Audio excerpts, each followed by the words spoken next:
Hi friends, എനിക്ക് dance പോലെ തന്നെ ഭയങ്കര ഇഷ്ടമുള്ള കാര്യമാണ് പുസ്തകം വായിക്കൽ. കൂടുതലും ഞാൻ നോവൽസാണ് എടുത്ത് വായിക്കാറ്. വീടിൻ്റെ അടുത്ത് ഒരു സമതാ ലൈബ്രറി ഉണ്ട്. അപ്പോൾ ആടെ വന്നിട്ടാട്ടോ ഞാൻ പുസ്തകം എടുക്കൽ. ഒരുപാട് പുസ്തകം ഉണ്ടെങ്കിലും ഏതെടുക്കണം നമുക്ക് കൺഫ്യൂഷൻ ആയിരിക്കും.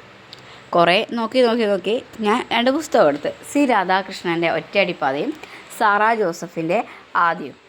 കുട്ടികളാണെങ്കിൽ ഇവിടുന്ന് ഇങ്ങനെ നോക്കുന്നു കേട്ടോ, ഏതാ പുസ്തകം എടുക്കാമെന്ന്. സാധാരണ ഞാൻ വരുമ്പോൾ ആരും ഉണ്ടാവില്ല, ഞാൻ മാത്രമേ ഉള്ളൂ.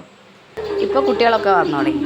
പിന്നെ കുറച്ച് നേരം ഞാൻ ഇവിടെ ഇരുന്നു കേട്ടോ. ഇത് അമ്പലത്തിൻ്റെ തൊട്ടിപ്പുറത്തായത് കൊണ്ട് അമ്പലത്തിൽ നിന്ന് നല്ല പാട്ട് കേൾക്കാം. ഇപ്പോൾ വന്നിരിക്കുമ്പോൾ പണ്ടത്തെ എന്താ പറയുക, കുട്ടിക്കാലത്തെ ഓർമ്മയൊക്കെ ഇങ്ങനെ വരും കേട്ടോ പാട്ടൊക്കെ കേൾക്കുമ്പോൾ. പിന്നെ നന്ദു വിളിച്ചപ്പോൾ ഞാൻ റോഡിൻ്റെ അടുത്തേക്ക് പോയി. ഓൻ പറഞ്ഞു നമുക്ക് വണ്ടി ഒന്ന് ഓടിച്ചു നോക്കാം, കുറേ കാലമായില്ലേ വണ്ടി ഓടിച്ചിട്ട്, സെറ്റായിട്ട് ഒരു പുതിയ വണ്ടി എടുക്കാമല്ലോ. അപ്പം ഞാളങ്ങനെ വണ്ടി ഓടിക്കാൻ പോയി.